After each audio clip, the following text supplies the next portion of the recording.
What would you do if the most respected man in your town was found dead in his rocking chair with a tiny, perfectly polished brass gear clutched in his cold palm? That was the question hanging in the stale, coffee-scented air of the Midway Sheriff's Department on a damp October morning in 1962. The man was Sheriff Abner Vail, 70 years old, a fixture of the small Ohio town. The official report, hastily typed by the acting sheriff, Floyd Henderson, cited natural causes, likely cardiac arrest. But Deputy Elijah Crowe, a Korean War veteran with a permanent squint and a deep distrust for easy answers, saw a different story. The scene was too placid. The old man's pipe was still warm in the ashtray, his reading glasses askew on the newspaper. And that gear. It was no ordinary trinket. It was a miniature masterpiece of machining, its teeth fine and precise, catching the lamplight like a malevolent jewel. It felt like a signature.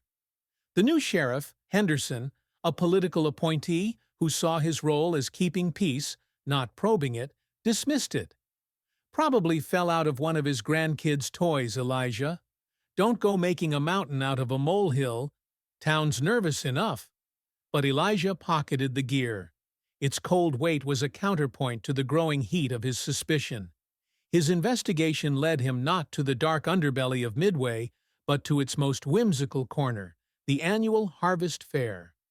Amid the smell of candied apples and sawdust, he found a crowd gathered around a particular stall. "Finch's Marvels," read the hand-painted sign. On a velvet-draped table sat an astonishing menagerie of mechanical creatures.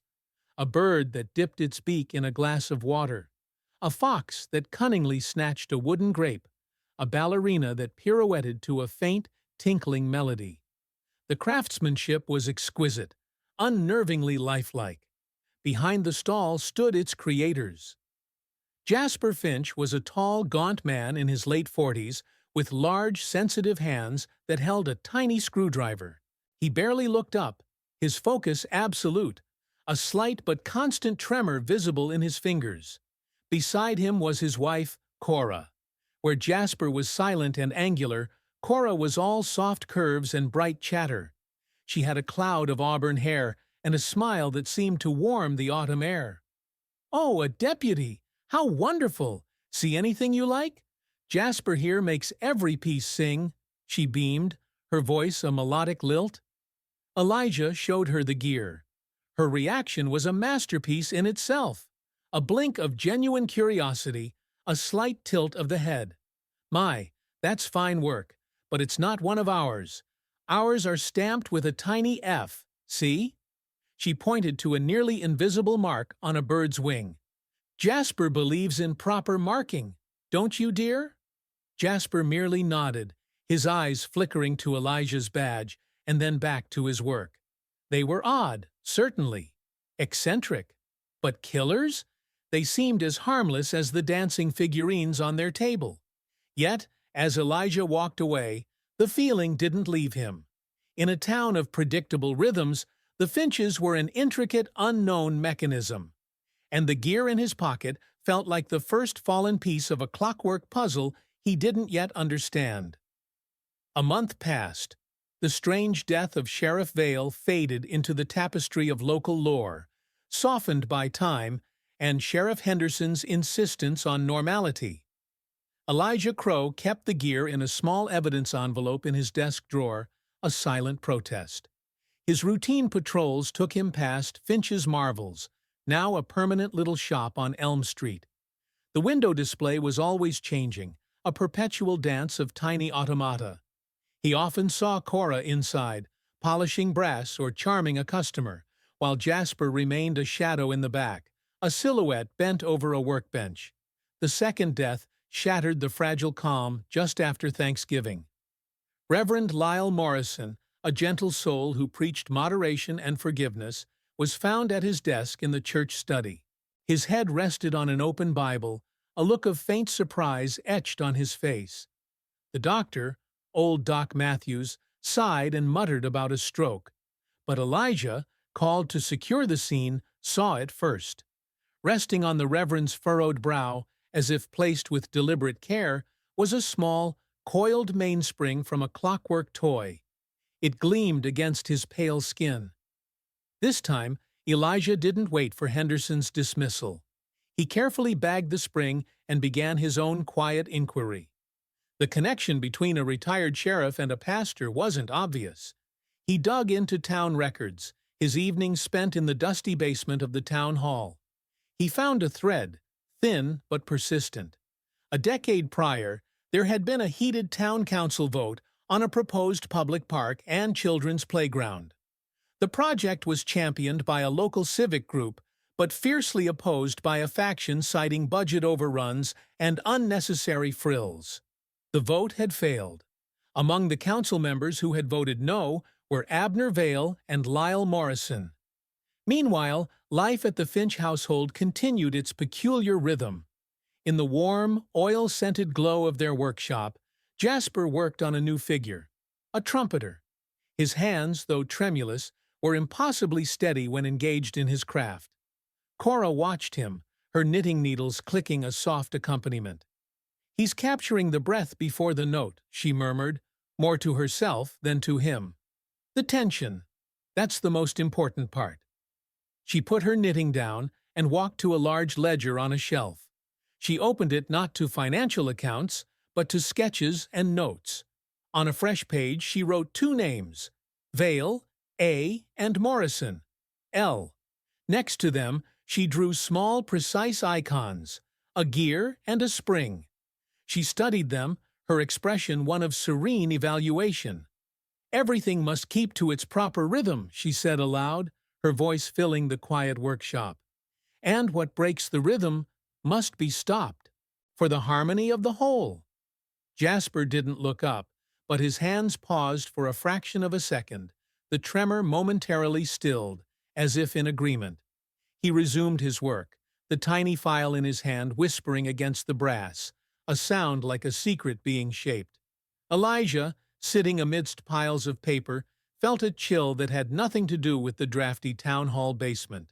Two men, two strange metallic tokens. One failed project a decade old. It wasn't proof. It was a pattern, faint but forming. And patterns, in Elijah's experience, rarely led to happy endings. He looked out the grimy basement window towards the soft glow of Elm Street. One of the lights, he knew, came from the workshop of Finch's Marvels. He made a decision. Tomorrow he would pay them another visit, not as a curious deputy, but as a hunter following a scent.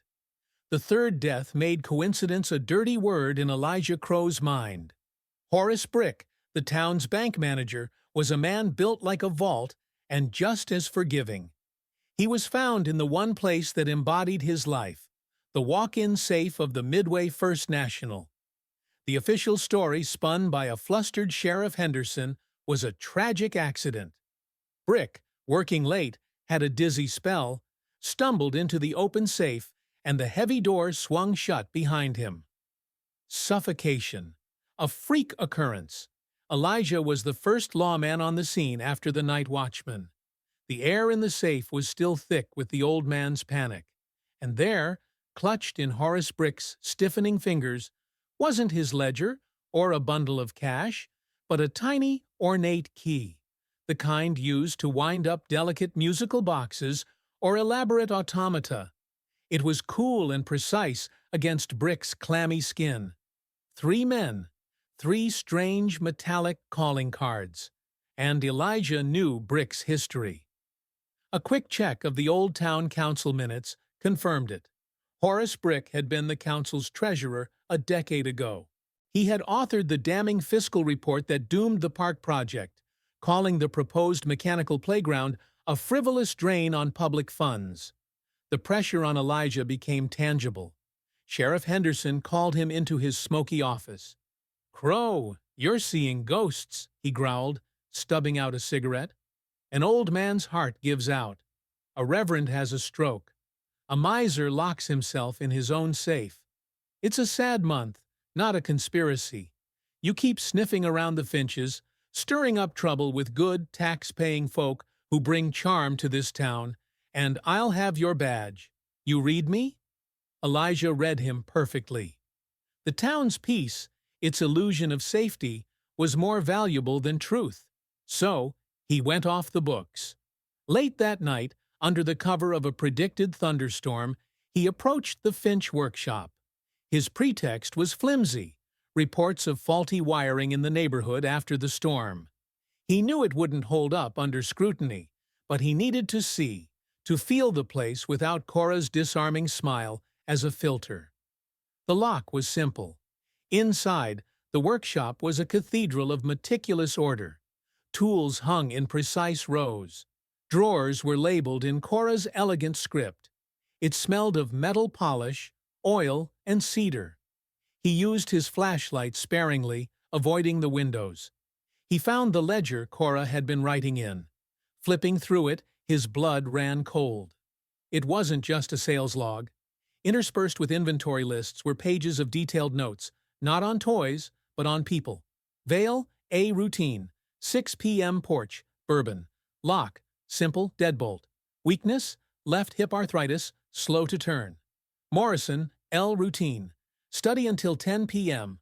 Lock, old tumbler. Weakness, trusts readily. Brick, H, routine. Safe check, 9 p.m. sharp. Lock, combination.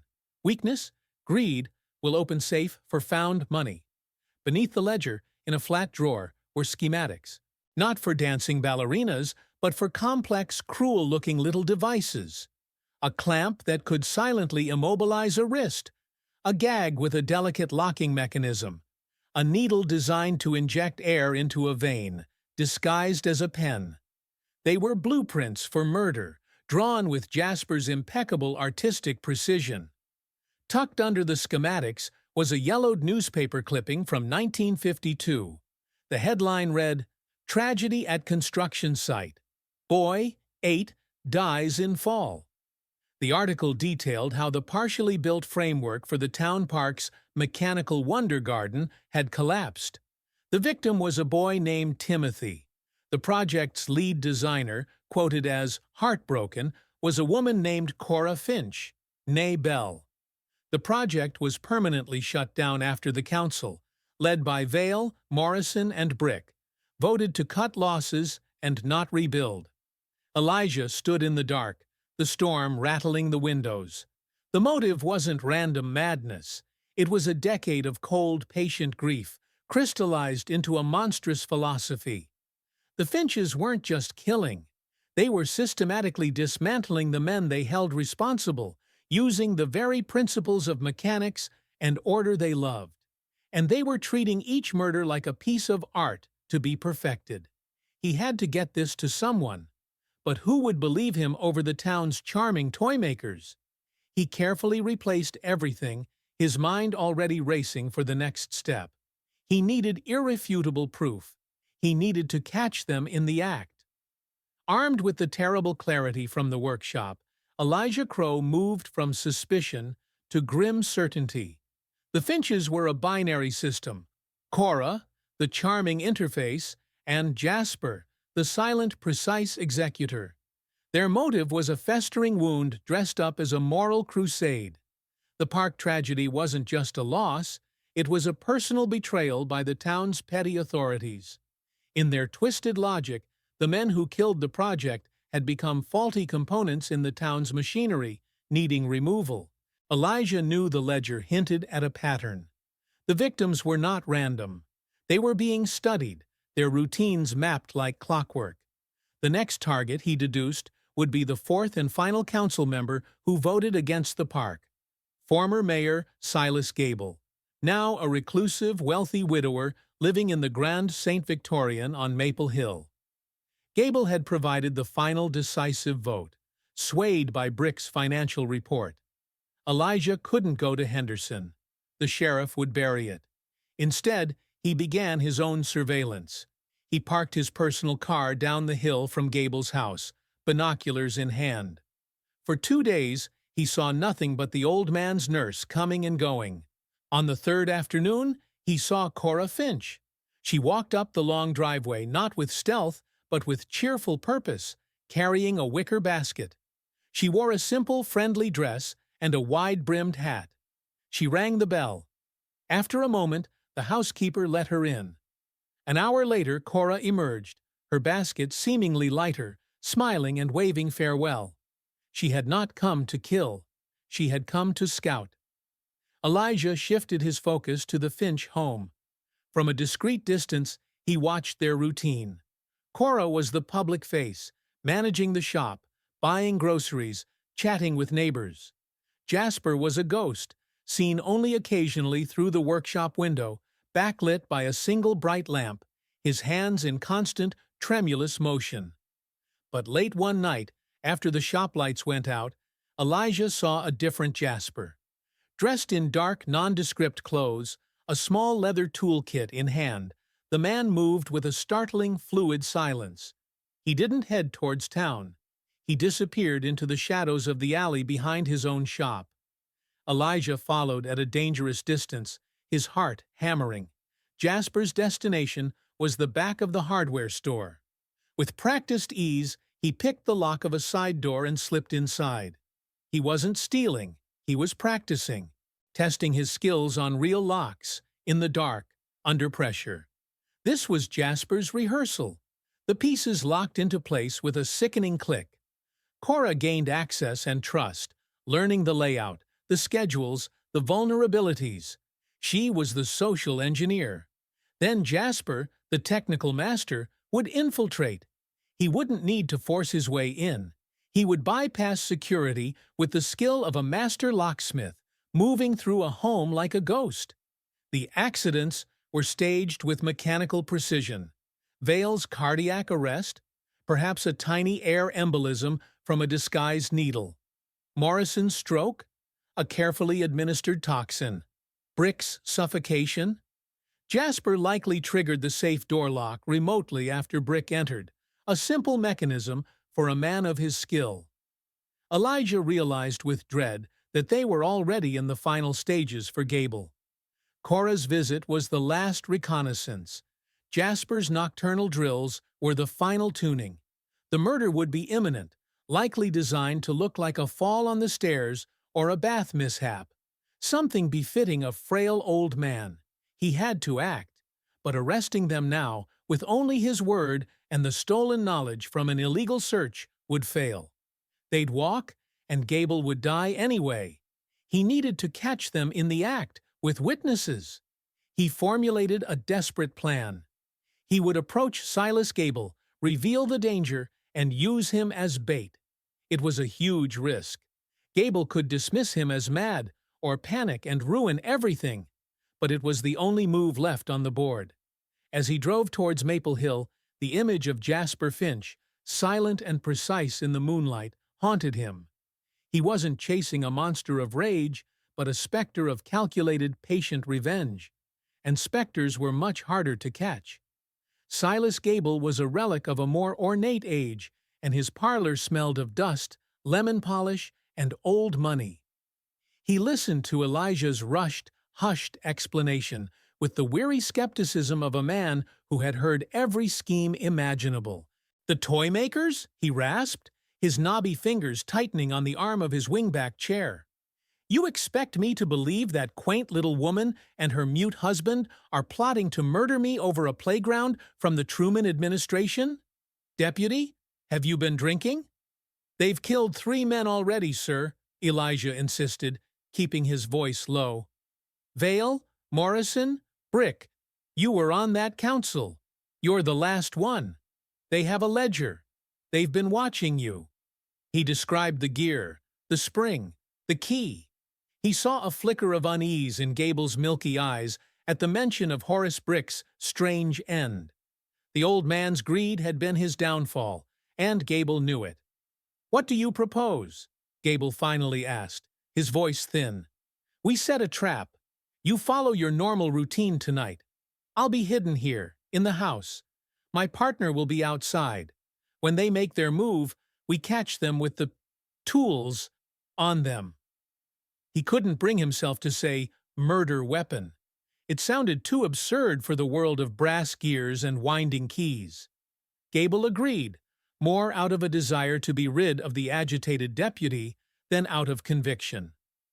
Elijah positioned himself in a musty closet in the hallway, overlooking the grand staircase. He left his radio with his only semi-trustworthy colleague, Deputy Miller, stationed in an unmarked car down the street with strict orders to call for backup at any sign of Jasper Finch. The house settled into an oppressive silence. The old grandfather clock in the hall ticked with a ponderous, mocking rhythm. Hours crawled by. Elijah's legs cramped. He questioned his own sanity. Had he constructed an elaborate fantasy from grief and metal shavings? Then, just after 2 a.m., he heard it. Not a creak of the floorboard, but the faintest, smoothest snick of a lock turning. The front door. It opened without a groan, then closed with a whisper. Footsteps, softer than falling dust, crossed the foyer. Elijah held his breath, his hand on his revolver. He peered through the slats of the closet door. A dark silhouette moved with inhuman grace up the staircase, avoiding the known squeaky step. It was Jasper. In one hand, he held a small, dark object. In the other, a cloth bag. He paused at the top, his head tilting, listening. He then turned and glided towards Gable's bedroom door. This was it. Elijah burst from the closet, his gun raised. "Freeze, Finch! Sheriff's Department!" Jasper didn't startle. He turned slowly, his face a pale moon in the dark hall. His expression was not fear, but a kind of serene annoyance, as if interrupted during a complex calculation. At that moment, Gable's bedroom door flew open. The old man stood there in his nightshirt, a look of terrified vindication on his face. I heard him," he shrilled. The distraction was a fatal second.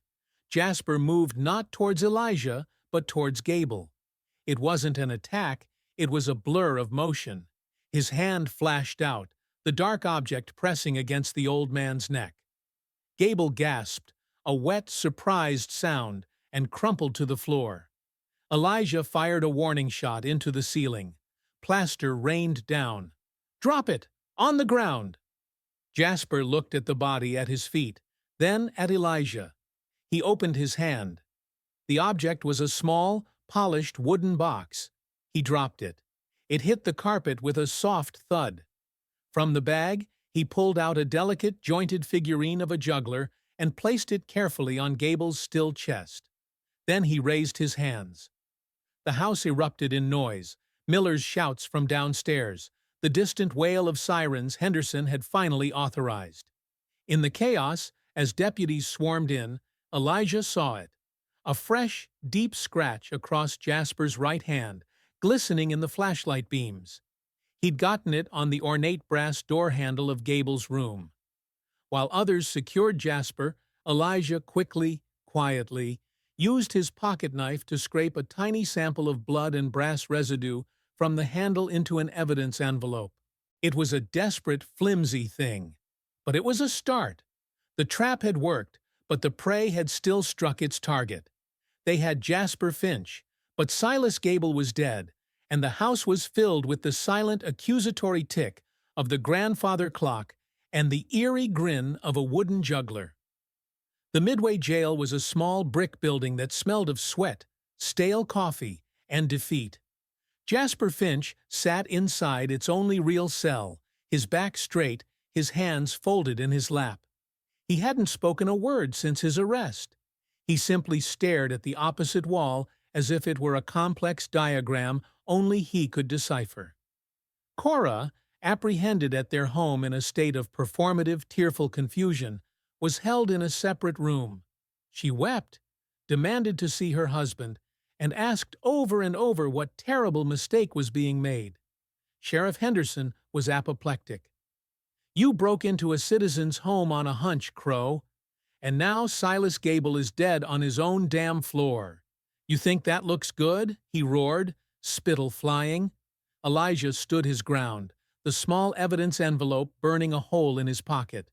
He had the murder weapon, Sheriff, a pressure syringe disguised as a music box. And he left his calling card. He placed the wooden juggler figurine on Henderson's desk. The blood on Gable's door handle will match the scratch on Finch's hand. We need a warrant. Now, for their workshop and home. The proof is there. The blood analysis, primitive by later standards, was enough. The type matched. Combined with the eyewitness account of a deputy, Elijah, and the victim, Gable, in his last moment, a reluctant judge signed the warrant. Elijah led the raid himself, with Henderson glowering behind him, a silent witness to the unraveling of his quiet town. The shop was as immaculate as ever. The deputies moved through, their heavy boots a sacrilege in the space. They found nothing incriminating in the front. It was Elijah who went directly to the back wall of the workshop, to the shelf unit where he'd found the ledger. He ran his fingers along the seam. The construction was flawless, but his touch found a slight inconsistency in the wood grain. He pressed. A soft click, and a section of the shelving swung inward, revealing a shallow, hidden compartment. A collective breath hitched in the room. Inside was not a hoard of weapons, but an archive. Neatly stacked were 4 small, leather-bound journals, Cora's handwriting detailing not just observations, but philosophies. Project Veil, complete. Mechanism, circulatory arrest. Token, primary drive gear. Note, rhythm restored to the neighborhood watch. There were meticulous sketches by Jasper, anatomical diagrams highlighting pressure points, designs for the disguised tools Elijah had seen. Then, the collection. On a velvet-lined tray lay the personal items, each tagged with a small typewritten label. Vale's favorite pipe tamper, Morrison's silver letter opener, Brick's gold money clip, and now Gable's ivory-handled magnifying glass. These weren't trophies of passion. They were calibration weights, proof of a completed task. Finally, wrapped in oilcloth, were the prototype tools. The needle pen, the lock-picking set of minuscule custom-made tools, the pressure syringe. Henderson picked up the money clip, his face ashen. "My God," he whispered, the bluster gone. The charming facade of Finch's marvels had cracked, revealing the chilling precision beneath. This was no crime of heat. It was a crime of ice-cold methodology. At the station, confronted with the journals and the collection laid out under the harsh fluorescent lights, Cora's tears evaporated. Her posture shifted, the softness melting away to reveal a spine of steel. She looked at the artifacts, not with shame, but with the pride of a curator. "You see them as theft," she said, her voice calm, melodic, and utterly terrifying. "We see them as calibration, proof that the mechanism was successfully adjusted." She launched into her doctrine. Society was a clock.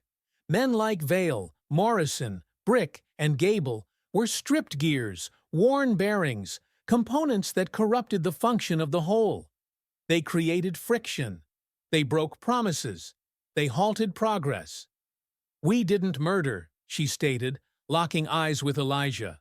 "We performed maintenance. We removed the corrosion so the true town, the one that values beauty and order, could finally run smoothly." Jasper, brought in to sit beside her, gave a single slow nod, his first voluntary movement since his arrest. The spring had fully uncoiled. The truth was out, and it was more monstrous than anyone had imagined. The interrogation room was a small, airless box, but Cora Finch seemed to expand within it. Stripped of her charming shopkeeper's demeanor, she was a revelation of cold intellect. She didn't wait for questions. She lectured. Sheriff Henderson, Elijah, and a stenographer sat as her unwilling pupils. "You misunderstand the nature of the work," she began, her hands neatly folded on the metal table. "Jasper and I are craftsmen, artists. We don't deal in chaos. We deal in resolution." She spoke of the park project not as a failed civic endeavor, but as a stolen symphony. She had designed interactive mechanical wonders, a hill of singing metal flowers, a parade of animal puppets powered by water wheels. It was to be a place where children learned the beauty of order in motion.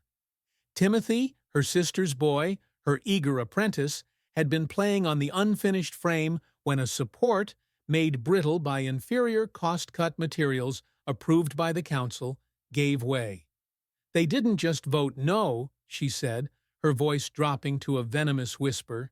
"They murdered potential. They murdered joy. They looked at a blueprint for wonder and saw only a ledger column. They were inefficiencies in the human equation, greedy, hypocritical, stagnant. Her logic was a closed, perfectly polished loop. The men had, by their nature and actions, become malignant components. Removing them wasn't vengeance, it was a civic duty, a purification. Jasper's role was that of the precision instrument. Her role was systems analysis and social engineering. She walked them through each project with the detached pride of a master watchmaker. Vale's bourbon had been subtly altered weeks in advance to stress his heart. Morrison's evening tea was laced with a vasoconstrictor derived from a common garden plant, inducing a plausible stroke. Brick's greed was the key, a fake gold coin planted in his safe as lost property, guaranteed he would open it at a predictable time, allowing Jasper to engage a simple remote latch. Gable's fear of falling was exploited. A nearly invisible film of oil on the top stair, a slight adjustment to his bedroom door latch to startle him into a misstep. When Elijah had intervened, Jasper had used the more direct kinetic adjustment tool, the pressure syringe to stop the heart. "Why the tokens?" Elijah asked, his own voice sounding hoarse in the face of her calm. "A finished work is signed," Cora replied, as if it were obvious.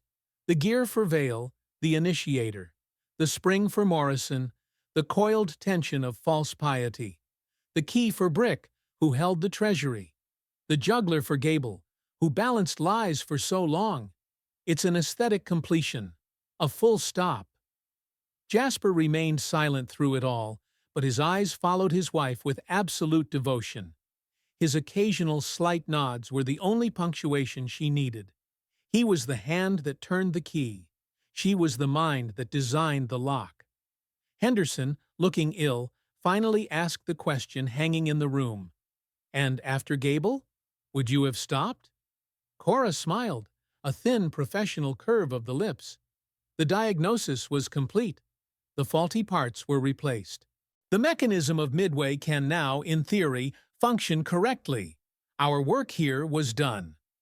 There was no hint of remorse, only the satisfaction of a complex problem solved. She had confessed to 4 murders without ever using the word, reframing them as acts of ethical engineering. It was a confession more chilling than any rage-filled outburst. They weren't monsters who had lost control. They were perfectionists who had taken control, and in doing so had committed the most controlled atrocities imaginable. The tick-tock of the wall clock in the room seemed to sync with the rhythm of her horrifying philosophy, marking the seconds of a world where love for order had metastasized into something purely, quietly evil. The trial of the state of Ohio versus Jasper and Cora Finch began in the spring of 1964. The courthouse in the county seat was packed daily.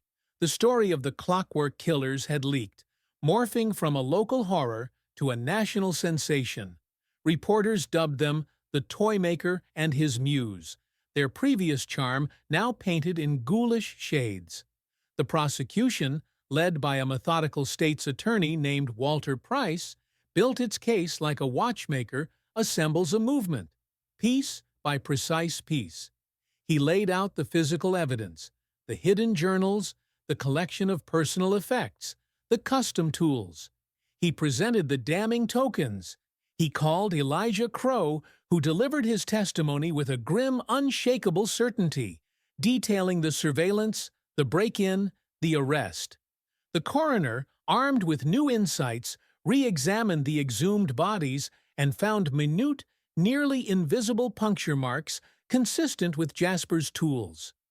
The defense attorney, a harried public defender named Lewis, had an impossible task. He attempted an insanity plea, arguing that the Finches lived in a shared delusional system. He brought in a psychiatrist who spoke of folie à deux, of a consuming grief warping their reality. But the plea shattered against the rocks of Cora's own testimony. Taking the stand in her own defense, Cora was calm, articulate, and terrifyingly rational. She explained their philosophy again, not as a madwoman's rant, but with the clarity of a lecturer. She spoke of efficiency, social mechanics, and corrective action. When the prosecutor asked, "Did you, or did you not, intentionally cause the death of Abner Vale?" she replied, "I diagnosed a systemic fault. My husband performed the necessary correction." She never said yes, but she never denied the act. Her absolute conviction, her lack of apparent madness, horrified the jury more than any raving could have. Jasper, when called, simply shook his head and remained mute. His silence was more eloquent than any lie. The closing arguments were a study in contrast. The defense pleaded for mercy, painting the Finches as victims of a tragedy that broke their minds. The prosecution held up the gear, the spring, the key, the juggler. "These are not the tokens of the insane," Price thundered. "These are the signatures of the arrogantly sane." They believed themselves above the law, above morality, above God himself. They appointed themselves judge, jury, and executioner over their neighbors because they deemed them inefficient. He pointed at the couple. They didn't lose their reason. They weaponized it. The jury was out for less than 3 hours. The verdict was guilty on 4 counts of first-degree murder for each defendant. The courtroom, which had buzzed with speculation for weeks, fell into a profound, heavy silence as the foreman repeated "guilty" 8 times. Judge Harland, an old man with eyes like glacial ice, peered down at the Finches. "Jasper and Cora Finch," he began, his voice filling the silent room. "You have committed murders of a most cold and calculated nature. You have perverted skill, intelligence, and the bonds of marriage into instruments of profound evil. You did not act in passion, but in a grotesque parody of principle. The state of Ohio has no remedy for such a conscious, sustained detachment from humanity." He paused, the weight of the moment pressing down. "The sentence prescribed by law for these crimes is death. You shall be taken to the Ohio State Penitentiary, and there, on a date to be set by the warden, you shall be executed by means of electrocution until you are dead. May God have mercy on your souls."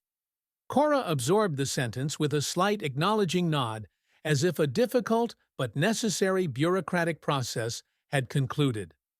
Jasper simply closed his eyes. His tremor stilled for once.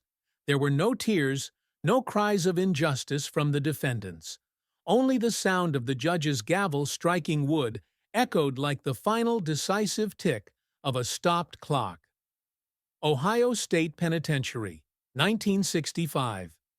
The air in death row was a stagnant soup of disinfectant and despair.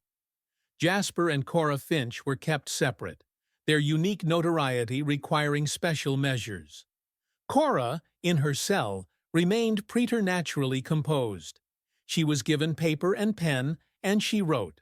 Not appeals, but a dense philosophical manuscript she titled "On Social Mechanics and Corrective Action." It was a chilling expansion of her courtroom testimony, a blueprint of their worldview laid bare with academic coldness. Guards who skimmed it reported feeling a deep existential chill. Jasper's cell was different. He had requested, and after much scrutiny been granted, a small allowance of soft wax and wooden sticks. He didn't sculpt figures of animals or people. With those trembling yet somehow still precise hands, he crafted a series of small, intricate interlocking gears and escapements, the internal mechanisms of a clock with no face. He would assemble them on the floor of his cell, wind them with a makeshift key, and watch them whir and click in a futile, closed loop until they wound down. Then he'd start again. It was a silent, compulsive meditation on the order he could no longer impose on the world. Elijah Crowe, now promoted to chief deputy after Henderson's reluctant retirement, visited once, weeks before the execution date. He felt compelled to look into the eyes of the people who had redefined evil for him. He met with Cora first. She received him not as her captor, but as a colleague. "Deputy Crowe, or is it Chief now? You were a persistent variable. We underestimated your tolerance for disorder." She spoke of her manuscript, hoping it would find a discerning publisher after her death to educate others. The principle is sound. The application was merely localized. With Jasper, words were pointless. Elijah stood outside the cell, watching the man gently place a wax pinion into a wax wheel. Their eyes met briefly. In Jasper's gaze, Elijah saw not hatred, not madness, but a profound, hollow sadness. It was the look of a master instrument maker whose finest creation had been shattered. He wasn't mourning the lives he took. He was mourning the perfection of the broken plan. The execution date arrived on a cold, clear November morning. The prison hummed with a grim routine. Jasper was to go first. He walked to the electric chair. Old Sparky, with the same silent, resigned grace he had used to enter his victims' homes. He offered no last words. When the warden asked, he merely shook his head, his eyes finding a distant point on the wall as if calibrating a final measurement. The leather straps were secured, the helmet placed. A final, terrible silence descended before the switch was thrown. His body stiffened against the restraints, then sagged. The official time of death was noted. An hour later, it was Cora's turn. She walked with her head high, her hair neatly pinned. She sat in the still warm chair without flinching. The warden went through the ritual. "Do you have any last words, Mrs. Finch?" She looked out at the small group of official witnesses, her gaze passing over Elijah without recognition. She smiled, that same warm, charming smile that had once sold mechanical birds on a fairground. "Tell them," she said, her voice clear and melodic in the deathly quiet room, "that the clock is now clean." She nodded to the executioner, a gesture of ready consent. The current took her. Her composure never broke, not even in the final violent seizure. It was the last and most perfect piece of performance art from the woman who believed she was fixing the world, one lethal adjustment at a time. In the end, their own mechanism had been audited, found fatally flawed by the state, and permanently decommissioned. In the years that followed, Midway, Ohio, did not heal so much as it scarred over. The story of the Clockwork killers became a dark fairy tale, told in hushed tones, a warning against trusting strange charm and quiet hands. The shop on Elm Street stood empty for a year before a nervous buyer finally tore it down. A plain brick pharmacy was built in its place. The proposed park was never revived. The land, haunted by the ghosts of a child's dream and an adult's monstrous perversion of it, was sold to a developer who built a featureless strip mall. The town, in its collective trauma, chose bland safety over any venture that smacked of whimsy or mechanical wonder. Elijah Crowe served as sheriff for a decade. He was a good sheriff, fair and thorough, but those who knew him well saw a change. He would sometimes pause during his rounds, staring a beat too long at a wind-up toy in a shop window or the intricate workings of a bank vault door. The world had revealed to him a hidden layer of potential malevolence in order itself, and he could never unsee it. He took early retirement and moved to a small lake house where the loudest sound was the wind and the water, rhythms that couldn't be controlled or corrupted. In 1975, the County Historical Society was clearing out a donated storage locker from a defunct civic group. Among moth-eaten flags and dusty meeting minutes, they found a large, crated object. It was the original centerpiece model for Cora Finch's Mechanical Wonder Garden, thought lost after the tragedy. It was a complex, beautiful diorama, a miniature hill with tiny brass flowers, a stream with a water wheel, and a parade of animal puppets frozen mid-stride. A tag read, "Prototype by C. Finch, 1952. With a sense of morbid curiosity, the curator carefully wound the large key in its base. For a moment, nothing happened. Then, with a series of soft clicks and whirs, the mechanism juddered to life. The water wheel turned. The flowers bobbed. The animal puppets began a stiff, charming march. A tiny music box inside plinked out a haunting, tinkling melody, a familiar folk tune now forever stained. It played for a full minute before slowing, the gears grinding with age and stopping once more. The curator, a young woman who only knew the story as a local legend, felt a profound unease. She had expected to feel pity or historical fascination. Instead, she felt a chill. This was the seed of it all. Not madness, but a vision of perfect order so potent that its shattering had created a void, and into that void had poured a chilling, logical evil. The model was not a relic of a crime. It was the first cog in the machine that had devoured 4 men and 2 souls. She placed it back in its crate, deciding it belonged in deep storage, not on display. Some mechanisms, she thought, are better left unwound. The town had tried to forget, to pave over the past, but the echo of the cogs, the memory of a love for order that had curdled into something monstrous, still resonated in the foundations of the new buildings, in the wary eyes of old-timers, and in the silent, stubborn refusal to ever build a playground again. The Finches were gone, but the perfect, terrifying geometry of their reasoning had left a permanent crack in the world. A reminder that the most dangerous prisons are sometimes built not of bars, but of ideas.